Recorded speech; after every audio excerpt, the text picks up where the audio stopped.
Mark Zuckerberg, যাকে সবাই চেনে একজন গম্ভীর শান্ত স্বভাবের মানুষ হিসেবে। প্রযুক্তির দুনিয়ায় তিনি পরিচিত মেটার প্রতিষ্ঠাতা ও সিইও হিসেবে, যিনি সবসময় ক্যামেরার সামনে গম্ভীর মুখে থাকেন, কম কথা বলেন এবং বেশিরভাগ সময়ই কাজের মধ্যে ডুবে থাকেন। কিন্তু প্রিয়তমা স্ত্রীর জন্মদিন বলে কথা, আর তাই প্রিসিলা চ্যানের 40তম জন্মদিন উপলক্ষে সেই চিরচেনা জাকারবার্গকে যেন দেখা গেল এক নতুন রূপে। বিশেষ এই দিনে প্রিসিলাকে চমকে দিতে অভিনব এক পরিকল্পনা করেছিলেন জাকারবার্গ। প্রথমে তিনি মঞ্চে ওঠেন একেবারে মার্জিত পোশাকে, কিন্তু কয়েক সেকেন্ডের মধ্যেই ঘটল এক অদ্ভুত পরিবর্তন।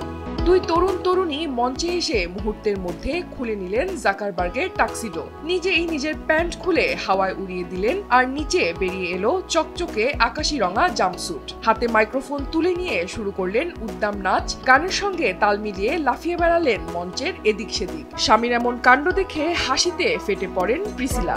জাকারবার্গের এই বিশেষ পারফরমেন্স আসলে অনুপ্রাণিত ছিল আমেরিকান গায়ক বেনসন বুনের সাম্প্রতিক গ্র্যামি মঞ্চের পরিবেশনা থেকে। ইনস্টাগ্রামে পোস্ট করা ভিডিওতে জাকারবার্গ লেখেন, 40তম জন্মদিন একবারই আসে। পাশাপাশি পোশাকের জন্য বেনসনের নামও উল্লেখ করেছেন তিনি। প্রিসিলার জন্মদিনের এই ব্যতিক্রমী আয়োজন শুধু উপস্থিত অতিথিদেরই নয়, পুরো সামাজিক মাধ্যমকেই তাক লাগিয়ে দিয়েছে।